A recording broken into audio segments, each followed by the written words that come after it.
Hey there, and welcome to the userexperience.org podcast, where I chat with the people creating the products that shape the world.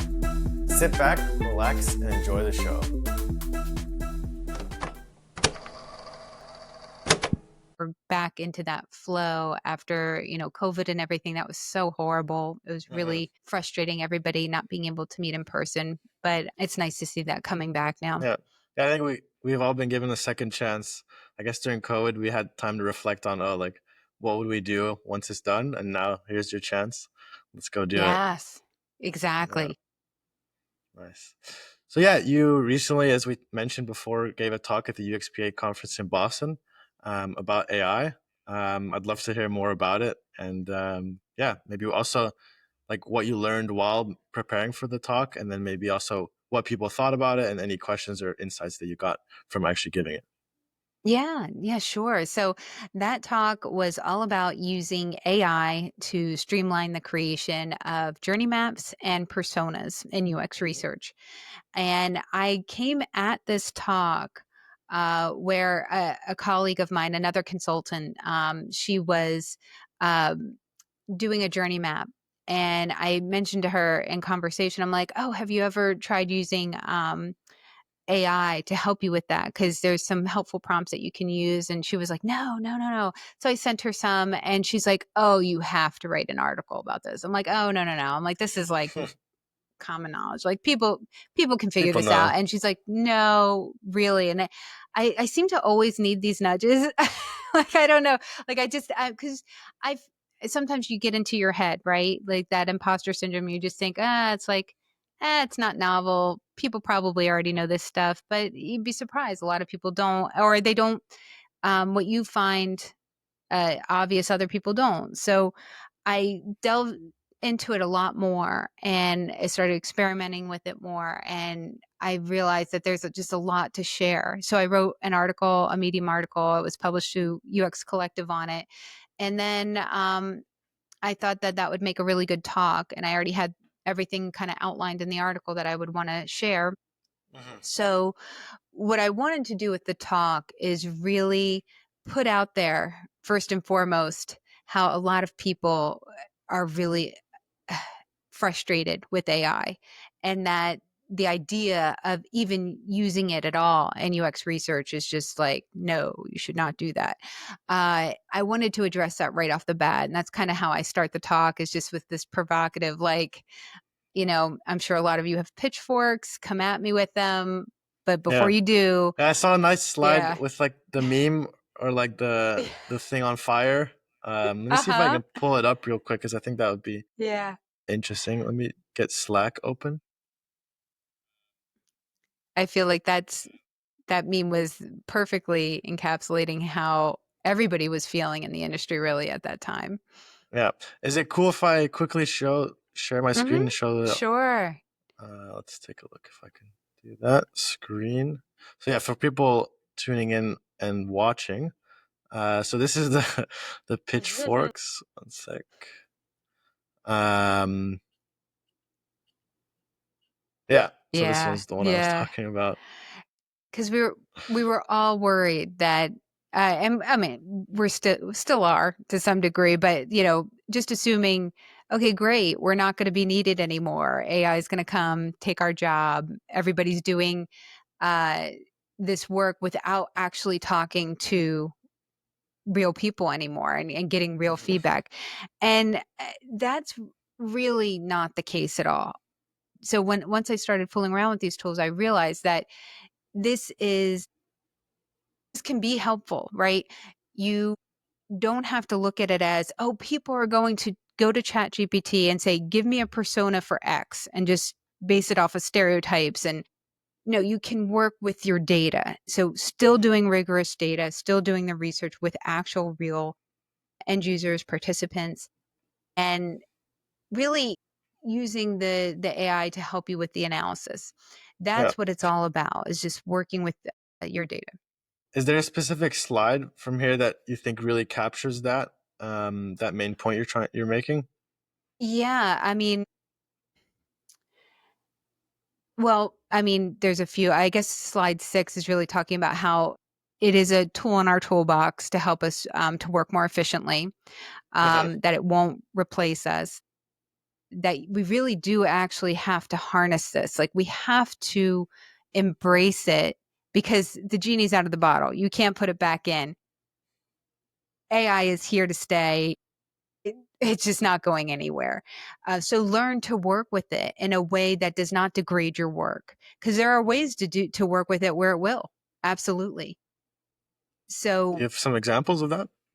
well, the example is really people who are just using it to fabricate bullshit. Like you are saying, like, you know, for the 30-year-old who likes hiking and uses this product, create a journey map of how they would go about X, or what's a persona for that. And then that's it. You're not giving your data set includes no actual transcripts of real interviews, no data whatsoever on this user group. You're just having AI just, guess.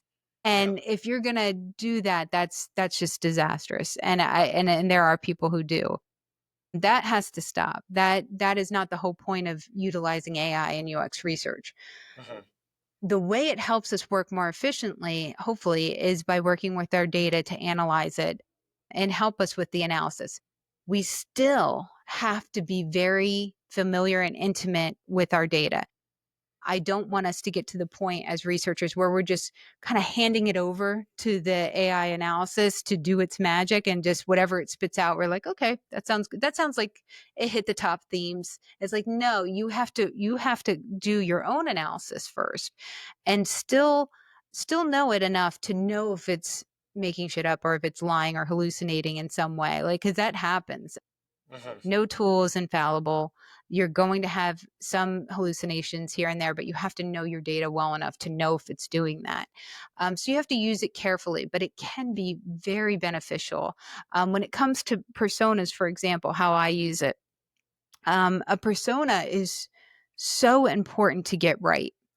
It's really hard to get right, and it's even harder to get adopted, right, for use.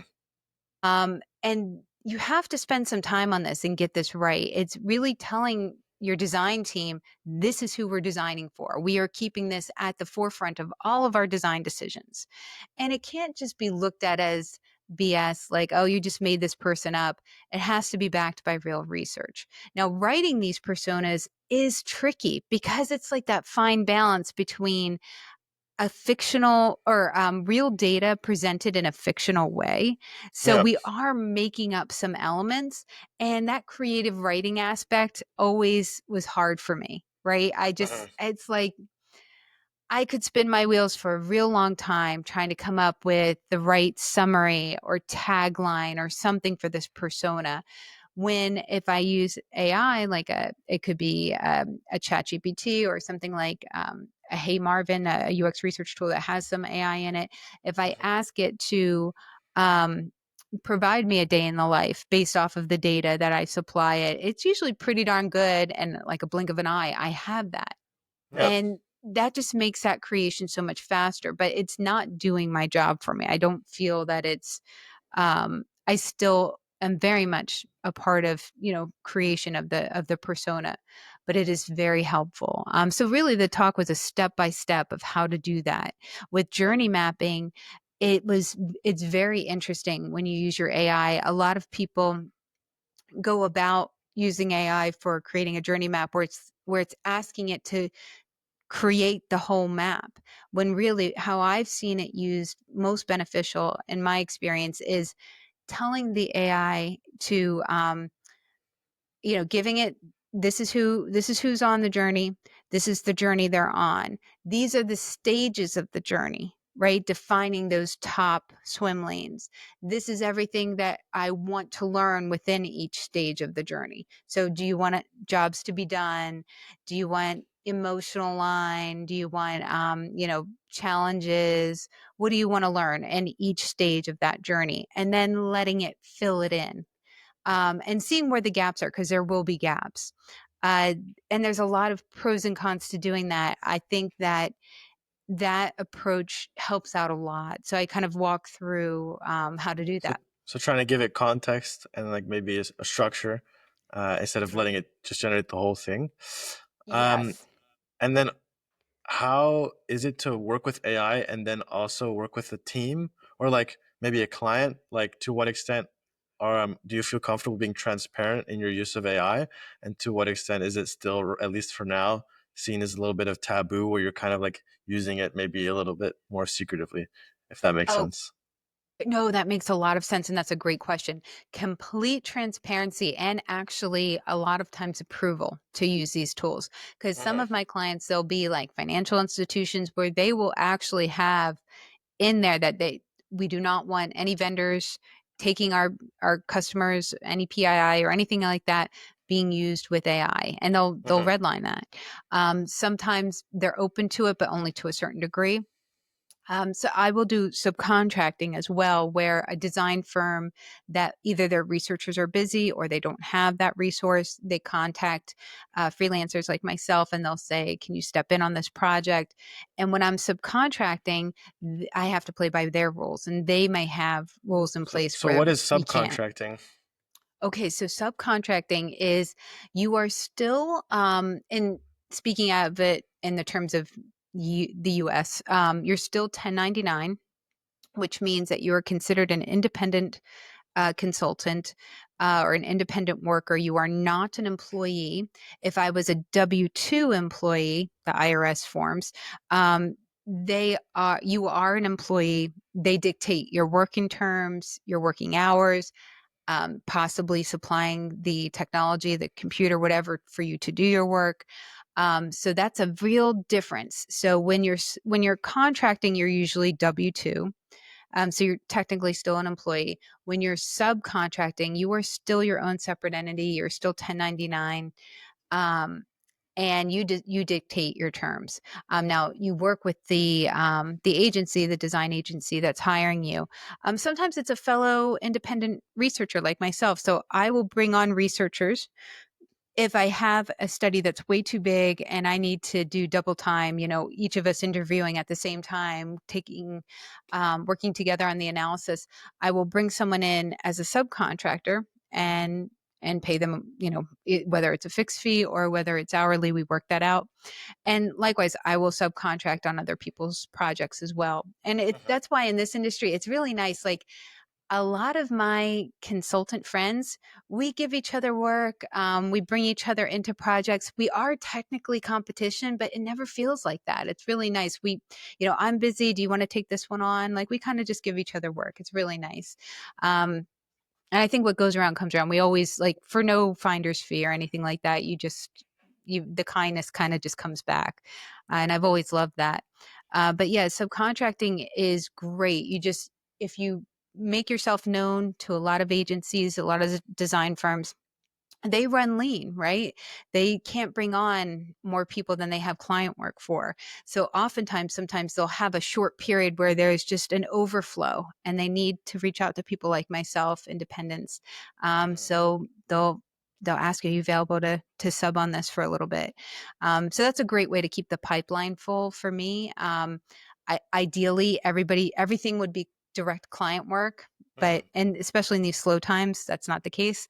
But it's nice when you can pick up a subcontract because oftentimes these firms, some of them are very big. They get some big names, some brand names that are cool to work on. They have good teams that you get to work with temporarily, and you kind of can slip in, slip out, help them, and then maybe help them again in the future. It's nice when you can have a few of those relationships. Yeah, sweet. Yeah. So we're nearing the end time that we had planned. Yeah. Do you have a hard stop or do you have a couple more minutes? Oh, sure. I can go over. Okay, sweet. So yeah, just kind of reflecting back on the talk or the chat until now. So we've talked about, how you started your career. At first, you had no idea where you're going, or at least you wanted to become a psychologist, and then you ended up transitioning to usability. Then you also said you started like speaking and getting involved with the community. And then the last thing you dropped that we didn't really talk about was the book that you're writing, or that. So yeah, I'm just curious to hear like how that's going, like how you came up with the idea to do that, and what the process is like, and yeah. anything else you want to talk Yeah, about that? yeah. So I'd love to talk about that. So, it's probably 12 years in the making. Like I've been telling my husband, I've been wanting to write this book forever, forever. And I'm just like finally committing myself to it. Like this is the year I'm going to do it. So the book is on writing projective techniques in UX research. What is a projective technique? So anything when you put a stimuli in front of someone and they react to it. And a lot of times the stimulus it could be anything. It could be a picture. It could be music. Anything that gets somebody to feel something and react to it when it comes to product development is very interesting. Uh, it's a way for a user's unmet needs to kind of come out in a way that's underneath even their own level of awareness. Because it's amazing. Sometimes you look at a work of art and it touches you in a way that you didn't even expect. And it brings out emotion that you didn't expect. And there are a lot of cool techniques that a lot of people aren't familiar with, um, that has its roots in psychology. A lot is used in market research, but we don't utilize it, I think, enough in UX research. And for instance, one of them could be something like collaging, where you have participants pick out pictures that reflect their experience with a product or a feature or their desire for something, or it could be just, Do you have an how. example of like a project that you worked on that you utilized this, that found something really surprising from this? Oh yeah, there's I've utilized this a bunch, and I can give you two. So there's Yeah. one that I did that was very sensitive data, and one that was very much not. So with the one that was not, for the Pennsylvania Department of Transportation, PennDOT, we were doing a study where we had to kind of get people to open up and talk about their daily commute. And it's like, what a boring topic! Like, tell me about your drive to work. Like, what can we do here to kind of get to the root of this? And people, once you start getting them talking, can be really passionate about how much they love or hate it, Yeah. especially when it's down to public transit. And so we started with the collaging exercise, and the collages they were creating were just hysterical, and it really got them talking about like what they hated. But it was great because we were throwing out the clipboard, and it wasn't just predefined questions. We were getting deeper, and it was bringing up things that they didn't even realize were there. It's like, oh yeah, this picture reminded me of this, and I hate this, and some good things too. But I love that because we actually have people pick out the picture and then also write a caption for why they chose it, and then discuss it. Now, on the flip side, doing something very heavy. So we worked on a product. It was actually for a drug company, and there was an app behind it, and people who were using it were people who were chronic pain sufferers, people who literally had two choices in life. They could live with the pain, or they could live on this drug that pretty much makes them a zombie, right? That those were their two choices. And me, as a young person at the time doing that study, walking into it, I had no idea what that is like. And now I have such an appreciation for anybody who deals with chronic pain and just what that is like. It's just unbelievable. Well, we did a collaging study with that, and to get into the understanding of what is a day in the life like for them, why do they, what are their needs, that this app could possibly help with. And it was fascinating. It was it brought about emotions that they weren't even expecting. So you have to be careful with these Uh-huh. kind of projective techniques, because they can, sometimes you can very easily open up a door that you don't necessarily want to walk through, um, and get them talking about sensitive things. But it's a nice way to go about it too, because you're not sitting there again with your clipboard just drilling them with questions. They're choosing to tell Yeah. that story or not. So it's very cool. There's other techniques like the product breakup letter or the love letter. Lots of fun things. Yeah. I mean, it's interesting how this also maybe ties back to your previous life or previous identity as a psychologist, where actually you still are really engaging with psychology. Right, right. Yeah. And when I stumbled on these techniques, it was actually through a subcontract. Another design agency really loved utilizing some of them. And that was my first exposure. And I was like, this is such good stuff. We're getting such amazing data that I know we wouldn't have gotten before without Mhm. using it. Why don't people do this more? And it's just amazing. Nobody writes about it. I've written about it. I've spoken a bunch about it, but I'm like, this is needed. I know this is needed. And I'm willing now to put the work in to write more about it, and hopefully answer people's questions about it and help them do it. So I'm excited to finally commit to doing it. Yeah.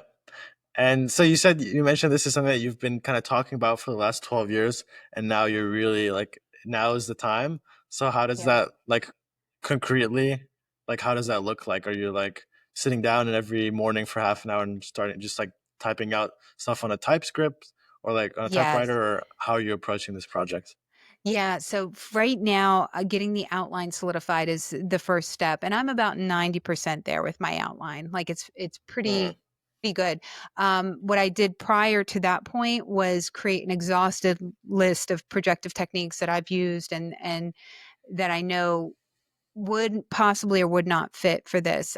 So getting that list of techniques done first, then honing down. It's like, okay, I'm going to include these techniques. What do I want to include it in each? How do I want to present this?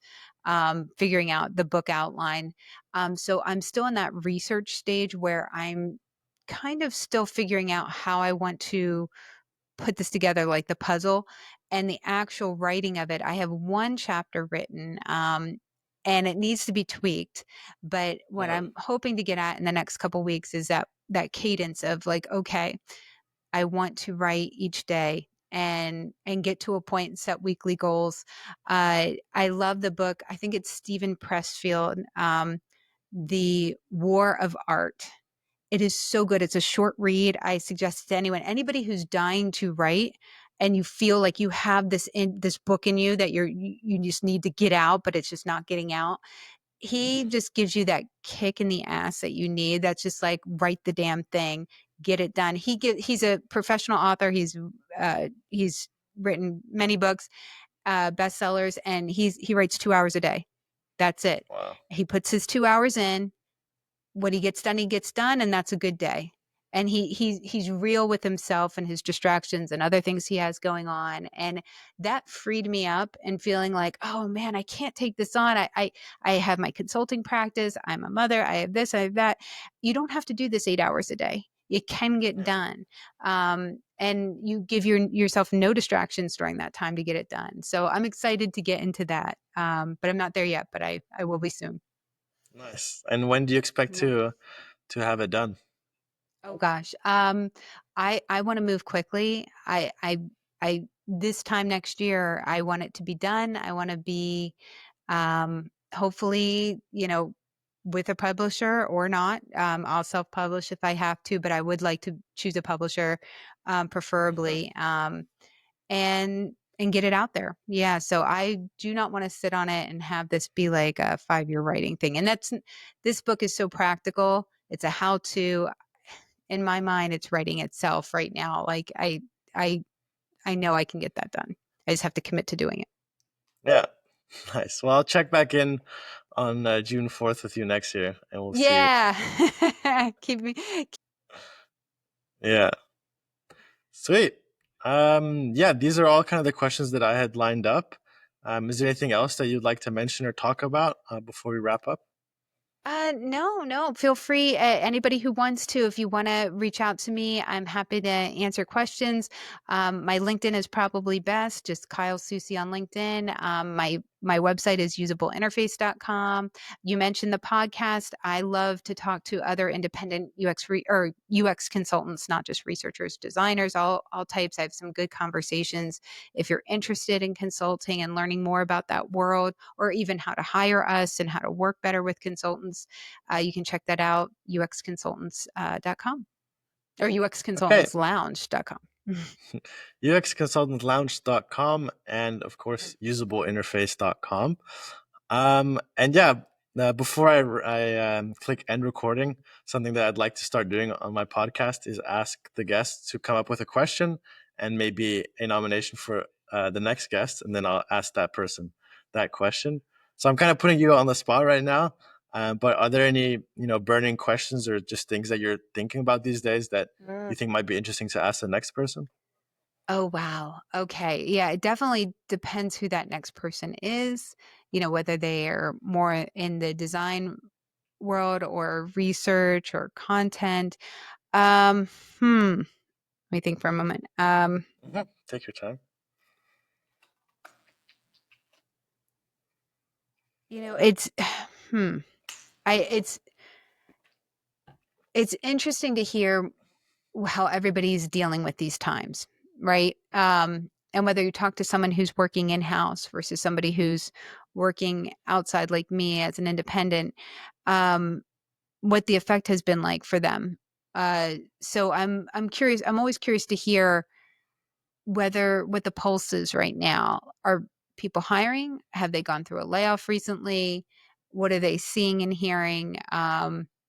Because I think we're all trying to grapple with, are we in the middle of this? Are we at the end of this? Is it, where are we in terms of this, economic turmoil and this uncertainty? So that would be something I'm curious about.